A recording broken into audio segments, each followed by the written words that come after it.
நான் 1954ஆம் வருடம் பர்மாவில் பிறந்தவன்.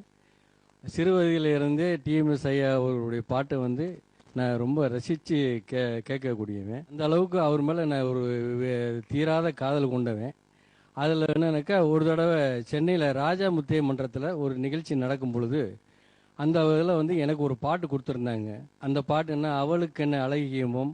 அந்த பாட்டு எப்படி இந்த ராகம் வரலைன்னா என்ன அசிங்கமாக போயிருமே, ஒரு இதாக போயிருமேங்கிறதுக்காக அவர் நடந்து வந்த பாதையில் வந்து ஏறி போன உடனே அவருடைய கால் அச்சு பட்ட இடத்துல அப்படியே என்னுடைய தலையை வச்சு நான் படுத்துட்டா என்னையே மறந்து படுக்க போகும்பொழுது என்னுடைய பிரதர் எல்லாரும் வந்து என்ன இங்கே நான் படுத்துருக்கேன் அப்படின்னாங்க.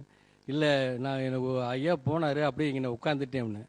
ஆனால் உண்மையான இது என்னன்னாக்கா, அவர் நடந்து வந்த தடத்தில் வந்து என்னுடைய தலையை வச்சு படுத்து வேண்டுதலுடைய இது எப்படியும் பாடி ஆகணியா, நீங்கள் தான் இதில் எனக்கு நீங்கள் துணையாக நின்று கருணை காட்டணும் அப்படின்னு நானும் மனசுக்குள்ளே வேண்டிக்கிட்டேன். அப்புறம் ஸ்டேஜில் ஏறினோன்னு எனக்கு அந்த பாட்டு அந்த போன வேகமே தெரியல. மிகப்பெரிய பாராட்டு அந்த பாட்டு கிடைச்சிது. ஏலிசை வேந்தர், இன்னிசை சக்கரவர்த்தி,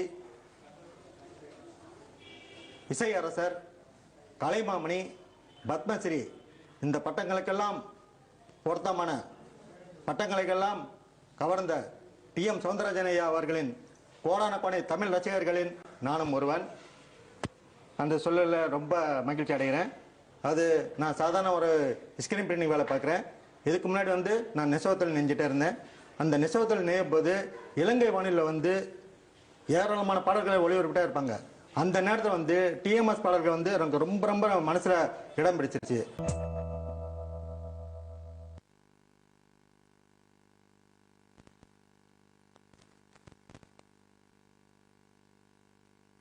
கண்ணில் நீர் வழிந்தால் என் நெஞ்சில் உதிரம் சொட்டுதடி. இந்த பாட்டு வந்து ஒவ்வொரு வீட்டிலையும் இருக்கிற புருஷன் பொண்டாட்டி வந்து இந்த பாட்டை கேட்டு அவங்கவுங்க வீட்டில் நடக்கிறவன் நினச்சி ஒவ்வொரு நாளும் கண்ணு விட்டு அழுதுருப்பாங்க. இது வந்து ஒவ்வொரு மனசுலையும் இயங்குகிற மனசுக்கு இது ஒரு ஆறுதல் புண்ணா மறந்தா நல்லா அமைஞ்சது. இது வந்து யாராலையும் மறக்க முடியாத பாடல் மட்டுமில்லை, அவர் உலகம் இருக்கிற வரைக்கும் இந்த பாடல்கள் எல்லாம் நிலைச்சி நிற்கும். டிஎம்எஸ் பாட்டு நிலைச்சி நிற்கும்.